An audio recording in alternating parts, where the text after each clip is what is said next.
สบายดีกันยามเช้าพี่น้องตื่นเช้ามาเก็บบ้านเก็บซองเรียบร้อยกะจิมาหาเฮ็ดเมนูอาหารเที่ยงบังแม่บักถั่วข้อยนี่นะพี่น้องเว้ยข้อยลืมใส่ถุงนะข้อยเอาไปใส่ตู้เย็นลืมใส่ถุงมึงแม่ตายสิตำกินสวยได้นี่ได้เมนูอาหารสวยตำบักถั่วนึ่งข้าวเหนียวแล้วก็ใส่กรอกไก่นี่ก่อนค่อยสิบีบออกจากไส้มันแล้วนะสิว่าเขาเจ้ายัดไส้แล้วนะพี่น้องค่อยจะไปเฮ็ดอันแหนมจะไปเฮ็ดอันแหนมตุ้มอยากกินแบบว่าอันยังก็แหนมส้มๆเปรี้ยวๆนะคืออยากกินแต่ว่าก็ผ่าตัดมาใหม่อย่างสิก็จะกินได้บ่บุอยากกินว่าเส้นซะแต่ว่าจิเฮ็ดไว้หั่นล่ะพี่น้องคันบ่อนทันยังแบบว่าอัน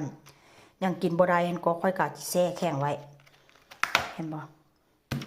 อันนี้ก็เป็นตับไก่มีตับแล้วก็มีหัวใจพร้อมอยู่รวมกัน2อย่างมีตับไก่มีหัวใจซื้อมาได้หลายมื้อแล้วล่ะพี่น้องแต่ว่าบ่ได้เฮ็ดกินว่าเส้นซะอันนี้เมนูอาหารเที่ยงของผัวได้จิเฮ็ดอันสปาเกตตี้คาโบนาร่าใส่เนื้อหมูหมักนี่ล่ะมันจะค่อยแซ่บพี่น้องใส่เนื้อหมูหมักใส่นมแซ่บๆให้ลูกกับผัวกินตีนไก่นี่ธรรมดาเนี่ยเป็นคนบ่มักกินตีนไก่ได้พี่น้องแต่ว่าช่วงที่ว่ากินข้าวกินน้ำบ่ได้ยังก่อนเนาะช่วงที่แบบว่าบ่ได้กินตำเส้นนะเห็นเขาเจ้ากินตำเส้นตำเส้นกระปุ้นใส่ตีนไก่นะพี่น้องค่อยก็เลยไปหยิบมาแค่นี้ได้70 กว่าบาทเห็นบ่เคยมาอยู่พี่ก็8 ปีบ่ค่อนข้างที่แบบว่าจะมักกินว่าเช่นซะนึ่งกะต้มโดนลำบากมันลงมาล่างนู่นนี่นั่นค่อยกันเลยแบบว่าบ่มักกินปันใดว่าเส้นซะพี่น้องสปาเกตตี้นี่แหละแต่ว่ากะที่บ่ได้เฮ็ดหมดเด้อ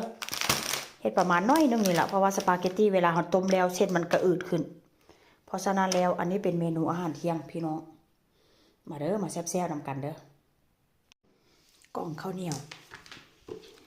พอดีไส้กระทัดรัดพี่น้องแต่ว่าข้าวเหนียวนี่ได้มาแต่2 ถุงนี่แหละข้าวเหนียวนี่นะ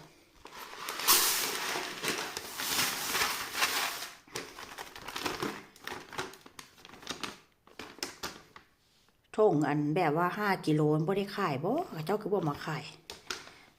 ไปรอบใดก็บ่มีไปรอบใดก็บ่มีสงสัยมันบ่ได้ขายติบ่